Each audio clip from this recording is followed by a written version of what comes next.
1:15, this is the Sri Lanka Broadcasting Corporation. News edited by Catherine Pereira and read by Niranjan Abesundara. The Minister calls for a report on cultivation damages due to the looming drought. Cabinet decided to release a seasonal water to paddy fields affected by the drought. Public to be alert on dehydration that can occur due to the prevailing drought. Measures have been taken to ban the usage of silver plastic material during the next 2 weeks. Disaster Management Centre says 4 districts have been affected by the prevailing drought. Junta shuts airspace citing military intervention threat. The Minister of Agriculture, Mahinda Amravira, has stated that and instructed the Agriculture Insurance Board to immediately commence the activities of assessing the condition of damage caused to rice cultivation as a result of the looming drought. Amravira has given these instructions to the chairman of the Agrarian Insurance Board, WMMB Veerasekara, following the discussion held with the representatives of the farmers in the North Central Province at the Anuradhapura District Secretariat yesterday. Minister Amravira has reportedly emphasized that even if compensation of 100,000 rupees per hectare is granted for cultivation damages, it is not sufficient. Meanwhile, he has stated that an amount of 1.7 billion rupees was given to crop damages which occurred last year and that is likely to increase this year. Commenting on the matter following the discussions, Amravira stated to the media that they expect to submit the report on the damage caused to the rice cultivation due to the drought condition to the President and provide them with compensation through the Agrarian Insurance Board.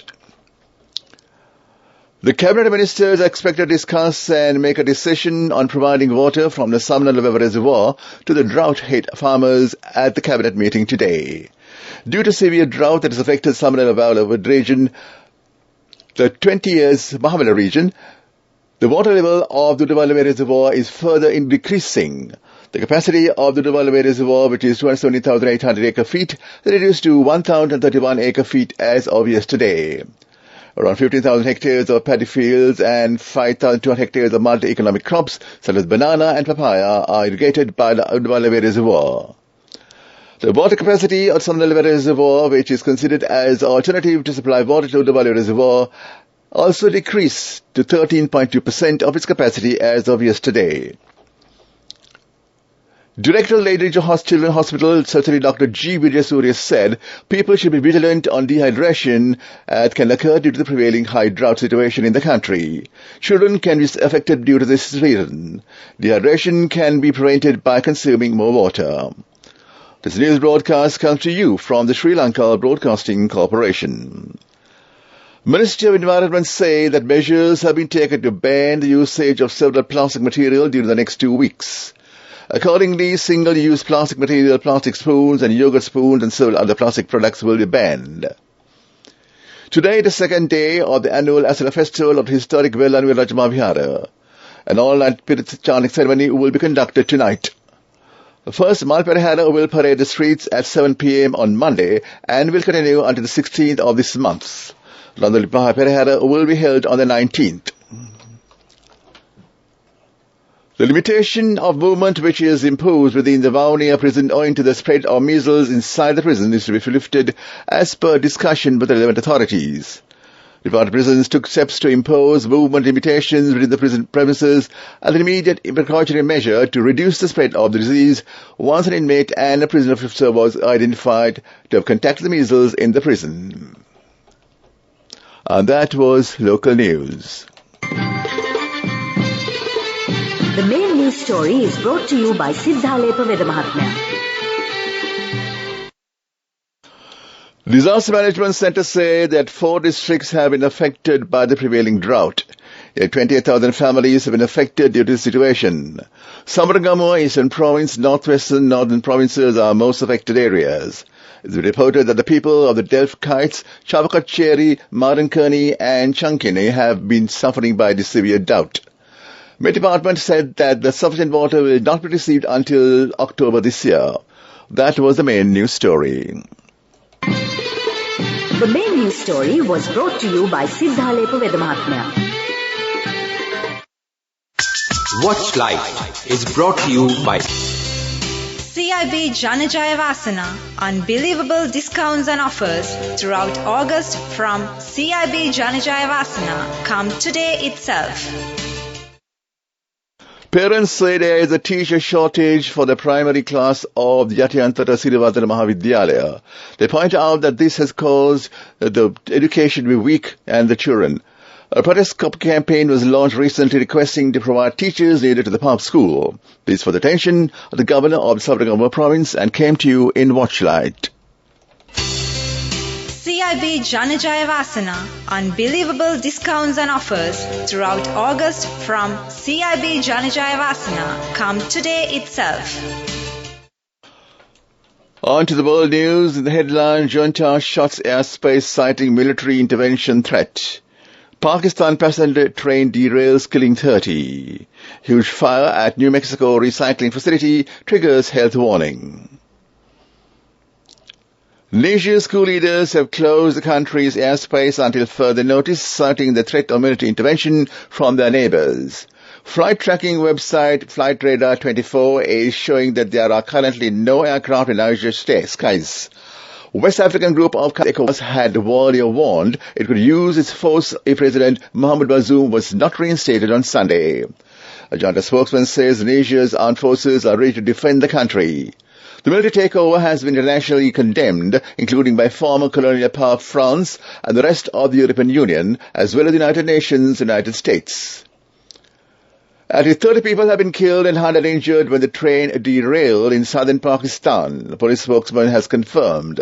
Several carriages of the Hazara Express overturned near Sahara railway station in Nawabash, about 25 kilometers from the largest city of Karachi. Wounded passengers were moved to nearby hospitals. Rescue teams are trying to free people from the twisted wreckage. Accidents in Pakistan's antiquated railway system are not uncommon. Videos posted on social media show dozens of people at the site of the accident, with some passengers climbing out of the overturned carriages. Firefighters are battling a large blaze at a plastics recycling plant in Albuquerque in New Mexico. No injuries were reported, but local officials have issued health alert as plastic are burning in the fire and smoke contains hazardous air pollutants. Authorities are strongly recommending limited outdoor activities across portions of southeast Albuquerque and South Valley, where the prevailing wind carried the smoke. Back to the headlines of the world news. Junta shuts airspace citing military intervention threat.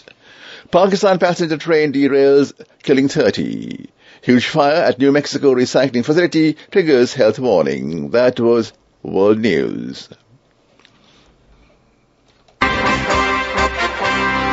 Development News is brought to you by Vacancies for women from Desha, Sri Lanka for housemaids in Kuwait, Oman and Saudi Arabia for ages 23 to 58 years. Contact number 037 7500 500. 4 rural roads in Madulla Divisional Secretariat Division in the Bibile electorate will be developed and carpeted. 800 million rupees will be spent for the project under the World Bank financial assistance. That was Development News. Vacancies for women from Desha, Sri Lanka for housekeepers, home cooks, caretakers and home nurses in Kuwait, Oman, Saudi Arabia and Singapore for ages 23 to 57 years. Salaries starting from 156,000 rupees. Interviews with foreign agents are now on. Come whether you have a passport or not. Branches, Colombo, Kurunagala, Anuradhapura and Matara. Contact number 037 500 500. To sports news, the next volleyball match of the 7th Commonwealth Youth Sports Festival will be played between Sri Lanka team and the England team today in the Trinity State. The 2 beach matches the Sri Lanka team participated have been defeated. Meanwhile, athletic events of the Commonwealth Youth Sports Festival begin today. Nimali Vikramasinghe, Nilpul Paisara and Avamal Akalanka, Lasadu Aridudide and Hassanka Munasinghe are included in the Sri Lanka Athletic Reserve. The sports festival will end on Friday. Meanwhile, the athletic events, that was sports news.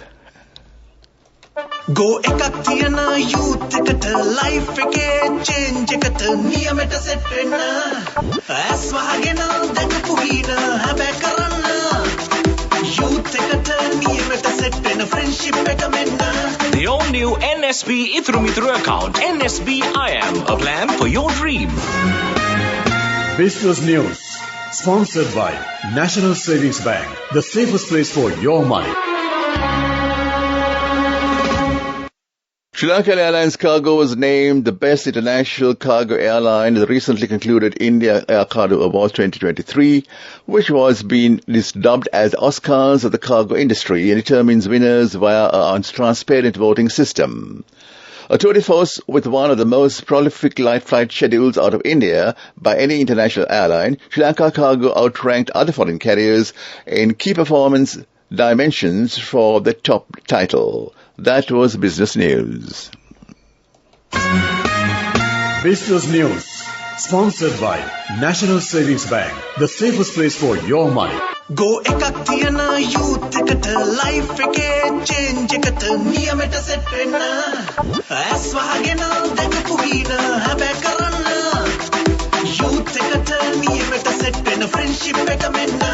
The all-new NSB Itru account. NSB IM, a plan for your dream. Economic news, creating automobile history, Ideal Motors will be launching Sri Lanka's first electric car, Moksha, to the market in November 2023. The mentor behind this historic project, Chairman Ideal Motors, Nalin Valgama, said, Ideal Moksha is fitted with a 22.46 lithium battery that provides a range of up to 200 kilometers on a single charge by plugging into 15-amp domestic charger overnight. That was economic news. Weather report. Several spells of light showers will occur in the western and Sabaragawa provinces, the Gaul, Mathura, Kandy and Norelia districts. Short thunder showers may occur at a few places in the eastern and Nuwa provinces during the evening or night. Mainly fair weather will prevail elsewhere over the island. That was the weather report, and back to the headlines of the news. Minister calls for a report on cultivation damages due to the looming drought. Cabinet decide on the release of some water to the paddy fields affected by the drought. Public to be alerted on dehydration that can occur due to the prevailing drought. Measures have been taken to ban the usage of similar plastic material during the next 2 weeks. The Disaster Management Centre say that 4 districts have been affected by the prevailing drought. In world news, Junta shuts airspace citing military intervention threat. With that, we end the afternoon news.